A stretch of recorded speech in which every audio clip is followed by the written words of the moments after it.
दोस्तों स्वागत है आपका मेरे YouTube चैनल इंग्लिश बाबू पर। और आज मैं फिर हाजिर हूँ आपके साथ एक नई स्टोरी लेकर।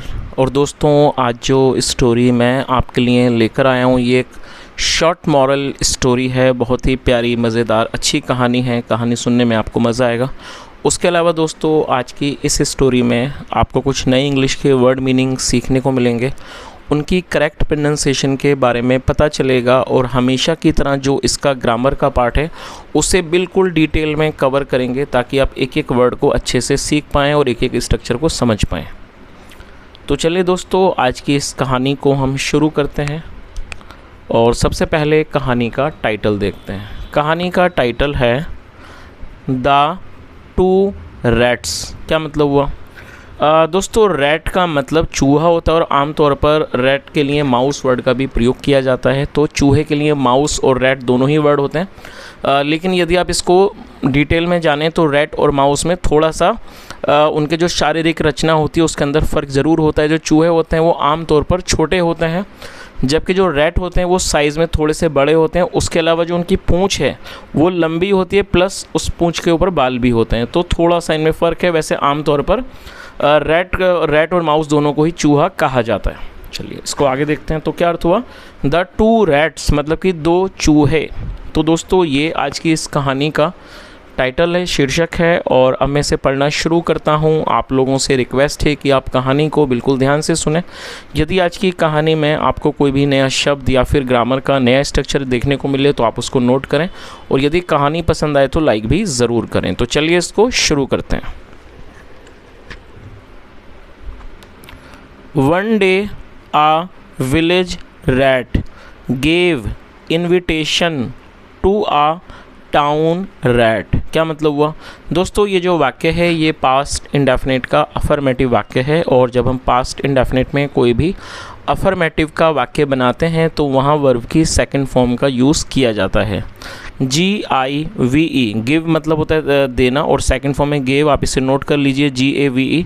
और थर्ड फॉर्म को भी आप नोट कर लीजिए। थर्ड फॉर्म में गिवन GIVEN। तो फिलहाल ये पास्ट का वाक्य है तो सेकंड फॉर्म लगाई गई है।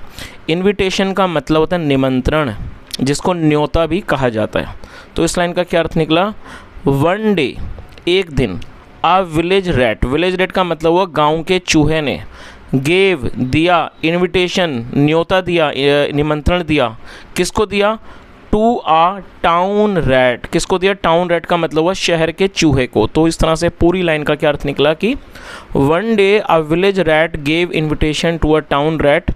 एक दिन एक गांव के चूहे ने शहर के चूहे को एक निमंत्रण दिया, न्योता दिया।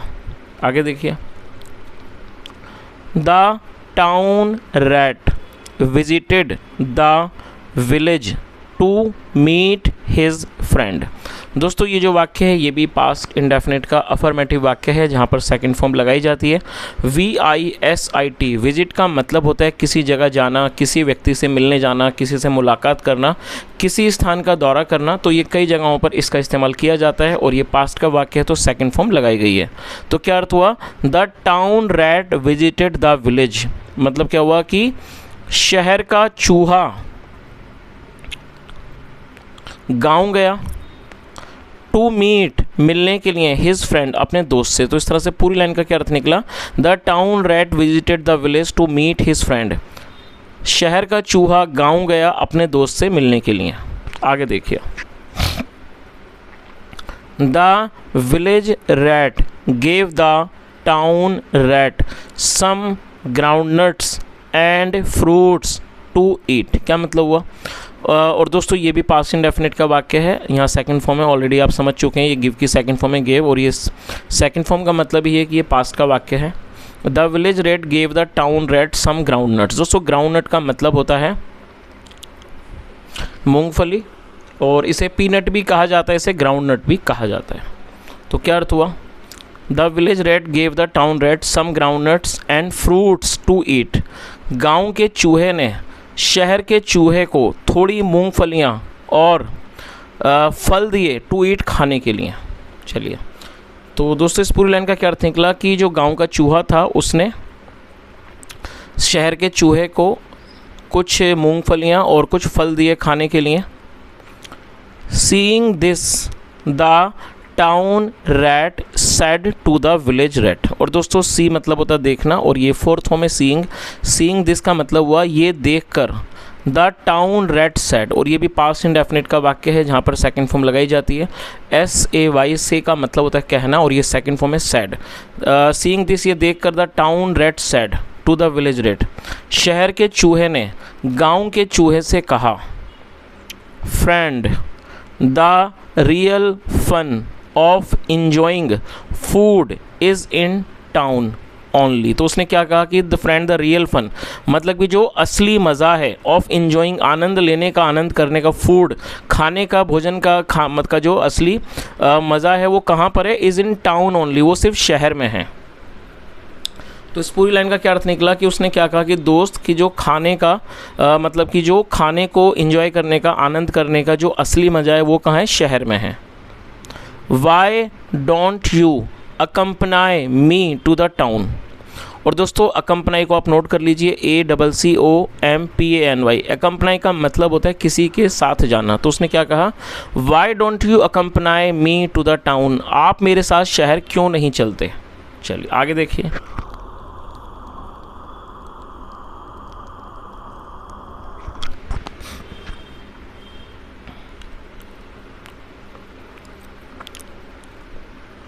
Next day the two friends reached the town. क्या मतलब हुआ दोस्तों? ये भी पास्ट इंडेफिनिट का वाक्य है जहाँ पे सेकंड फॉर्म लगाई गई है, REACH, रीच मतलब पहुँचना, और ये सेकंड फॉर्म में रीच्ड, इसे नोट कर लीजिए। नेक्स्ट डे मतलब कि अगले दिन, the two friends reach the town, अगले दिन दोनों दोस्त शहर पहुँचे। Both of them went to a house, go मतलब जाना और सेकंड फॉर्म में वेंट, तो क्या अर्थ हुआ? Both of them went to a house, वे दोनों एक घर गए। और दोस्तों यहाँ पर आप इस चित्र को भी देख सकते हैं। आप में से कई लोग बोलते हैं कि सर चित्र भी दिखाया कीजिए, चित्र देखने से कहानी अच्छे से समझ आती है। तो यहाँ पे इस चित्र को देख सकते हैं कि किस तरह से ये जो गांव का चूहा है वो अपने शहर वाला जो चूहा है, मतलब जो उसका मेहमान है, अतिथि है, उसका वो किस तरह से खाने पीने की चीज़ों से स्वागत सत्कार कर रहा है, जिस तरह से मेहमान का किया जाता है। तो इस लाइन का क्या अर्थ हुआ? Both of them went to house, वे दोनों एक घर गए। The members of the family had just eaten their meal. क्या मतलब हुआ दोस्तों? ये जो वाक्य है ये भी एक पास्ट परफेक्ट का वाक्य है। पास्ट परफेक्ट का मतलब होता है पास्ट में किसी क्रिया का पूरा होना, पाया जाना। आया था, गया था, लिया था, दिया था, चुका था, ऐसे जो भी वाक्य हैं वो पास्ट परफेक्ट के वाक्य कहलाते हैं। और जब हम पास्ट परफेक्ट में कोई भी वाक्य बनाते हैं तो पास्ट परफेक्ट में हैड का इस्तेमाल हेल्पिंग वर्ब के रूप में किया जाता है और साथ में वर्ब की थर्ड फॉर्म लगाई जाती है। EAT ईट का मतलब होता है खाना और थर्ड फॉर्म है ईटन। और दोस्तों THEIR देयर का मतलब होता है अपना, उनका। जब कोई भी वस्तु, कोई भी चीज़, कोई भी व्यक्ति एक से ज़्यादा लोगों से संबंधित होता है तो देयर का यूज़ किया जाता है। आप इसकी स्पेलिंग को नोट कर लीजिए, THEIR देयर। और मील का मतलब होता है खाना, भोजन। तो इस लाइन का क्या अर्थ हुआ? The members of the family had just eaten their meal, मतलब कि उस परिवार के सदस्यों ने थोड़ी देर पहले ही अपना खाना खाया था, अपना भोजन किया था। चलिए आगे देखिए। जस्ट का मतलब होता है थोड़ी देर पहले। चलिए आगे देखिए। There were lots of leftovers in the plates. क्या मतलब हुआ दोस्तों? ये जो वाक्य है ये एक सिंपल पास्ट का वाक्य है। सिंपल पास्ट का मतलब होता है जब हम पास्ट में कोई भी ऐसा वाक्य बनाएं जहां वॉज या फिर वर का इस्तेमाल हेल्पिंग वर्ब के रूप में किया जाता है, साथ में नाउन या फिर एडजेक्टिव को लेकर वाक्य बनाया जाता है। और दोस्तों इसमें जो ध्यान रखने वाली बात है वो ये है कि जब हम सिंपल पास्ट में या फिर सिंपल प्रेजेंट में वाक्य बनाते हैं तो ऐसे वाक्यों में कभी भी वर्ब का प्रयोग नहीं किया जाता है, मतलब जो क्रिया है उसका इस्तेमाल नहीं किया जाता है, बिना उसका इस्तेमाल किए वाक्य को बनाया जाता है। तो यहाँ पर आप देखिए कोई भी इसमें आपको वर्ब नज़र नहीं आएगी, कोई भी वर्ब नहीं है। और आप इस वर्ड को नोट कर लीजिए, LEFTOVER। लेफ़्ट ओवर का मतलब होता है बचा खुचा। जैसे मान लीजिए हम खाना खा रहे हैं प्लेट वगैरह में और कुछ थोड़ा बहुत उसमें बच जाता है, उसको लेफ़्ट ओवर कहा जाता है। तो क्या अर्थ हुआ? There were lots of leftovers in the plates, मतलब कि प्लेट्स में बहुत सारा लेफ़्ट ओवर था, मतलब बचा खुचा खाना था। The two friends were about to eat when suddenly a cat came there. दोस्तों इस वाक्य में देखिए अबाउट टू का यूज़ किया गया। मैं चाहूँगा आप इस स्ट्रक्चर को नोट कर लें। जब हम पास्ट में कोई ऐसा वाक्य बनाएंगे जहाँ वाला था, वाली थी, वाले जैसे वाक्य आएंगे, जैसे कुछ एग्जांपल्स, वह जाने वाला था, हम लोग आने वाले थे, तो ऐसे वाक्यों में वॉज या फिर वर का इस्तेमाल, वॉज या वर के साथ अबाउट टू का यूज़ किया जाता है। जब आपका सब्जेक्ट होगा आई, ही, शी, इट और सिंगुलर नाउन तो वॉज टू लगाएंगे, वॉज अबाउट टू, और यदि वी, यू, दे और प्लूरल नाउन होगा उसके साथ वर अबाउट टू का यूज़ किया जाता है। तो यहाँ पर जो सब्जेक्ट है वो प्लूरल है, आप देख सकते हैं टू फ्रेंड्स, और प्लूरल होने के कारण यहाँ पर वर का इस्तेमाल किया गया है और साथ में अबाउट टू लगाया गया है। तो क्या अर्थ हुआ, the two friends were about to eat, मतलब कि दोनों दोस्त खाने वाले थे। वैन जब, सडनली अचानक, अ कैट केम देयर, और कम मतलब आना, और ये सेकंड फॉर्म में केम और ये पास्ट का ही वाक्य, जब अचानक एक बिल्ली वहाँ आ गई। तो इस तरह से पूरी लाइन का क्या अर्थ निकला, the two friends were about to eat when suddenly a cat came there, मतलब कि दोनों दोस्त खाने वाले थे जब अचानक वहाँ एक बिल्ली आ गई। She chased the rats out. दोस्तों CHASE चेज का मतलब होता है किसी को दौड़ाना, और चेज आउट का अर्थ होता है किसी को दौड़ाकर भगा देना। और ये जो वाक्य है ये पास्ट का ही वाक्य है, तो यहाँ सेकंड फॉर्म का यूज़ किया गया है। She chased the rats out, उसने चूहों को दौड़ाकर भगा दिया। आगे देखिए, the village rat fled to his village.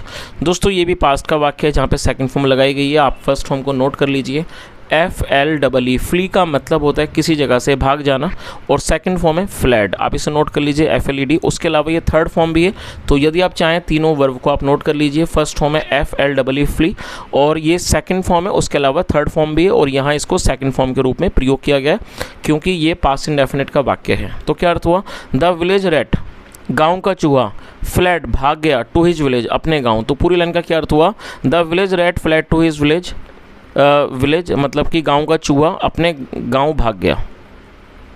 He thought, think मतलब होता है सोचना, लगना, सेकंड फॉर्म थॉट, और ये भी पास्ट का वाक्य है। ही थॉट, उसने सोचा, in village at least I never had to face such types of problems. दोस्तों इस स्ट्रक्चर को आप नोट कर लीजिए, इसमें हैड टू का यूज़ किया गया है। ये एक पास्ट, यदि आप इस वाक्य के बारे में बात करें तो ये एक पास्ट फोर्स्ड एक्शन सेंटेंस है। पास्ट फोर्स्ड एक्शन सेंटेंस का मतलब होता है जब हम पास्ट में ये दर्शाते हैं कि पास्ट में किसी व्यक्ति को कोई काम मजबूरी में या विवशता के कारण करना पड़ता था, या व्यक्ति को ऐसा काम करना पड़ता था जब उस काम को करने की उसकी इच्छा ना हो विवशता में। जैसे मान लीजिए आप बता रहे हैं कि उसे सुबह उठना पड़ता था, उसे दौड़ना पड़ता था, मुझे मेहनत करनी पड़ती थी, ऐसा वाक्य जहाँ आप ये दर्शाते हैं कि किसी भी व्यक्ति को पास्ट में कोई भी काम मजबूरी में या विवशता के कारण करना पड़ता था, तो ऐसे वाक्यों में यदि अफर्मेटिव का है तो हैड टू का इस्तेमाल किया जाता है जैसा यहाँ पर किया गया है, और हैड टू के बाद वर्ब की फर्स्ट फॉर्म लगाई जाती है। चलिए, और दोस्तों FACE, फेस का मतलब चेहरा होता है, उसके अलावा किसी चीज़ का सामना करने को भी फेस कहा जाता है। तो इस लाइन का क्या अर्थ हुआ, ही थॉट, उसने सोचा, इन विलेज, गाँव में, एटलीस्ट कम से कम, I never had to face such types of problem. तो उसने क्या सोचा कि गाँव में कम से कम मुझे कभी भी इस तरह की समस्या का सामना, इस तरह की समस्याओं का सामना नहीं करना पड़ता था। चलिए, तो दोस्तों इस तरह से ये छोटी सी कहानी यहीं ख़त्म होती है। और यदि आपको आज की कहानी अच्छी लगी और आपने आज की इस वीडियो में कुछ सीखा हो तो आपसे रिक्वेस्ट है आप इस वीडियो को ज़रूर लाइक करें, शेयर करें, चैनल को सब्सक्राइब करें, और कमेंट करके ज़रूर बताएं आपकी आज की कहानी आपको कैसी लगी। और आज आपको यदि आपने कुछ नया वर्ड सीखा हो या जो भी आपका फीडबैक हो कमेंट में बताएं। यहाँ तक सुनने के लिए thank you so much. Have a nice day and bye.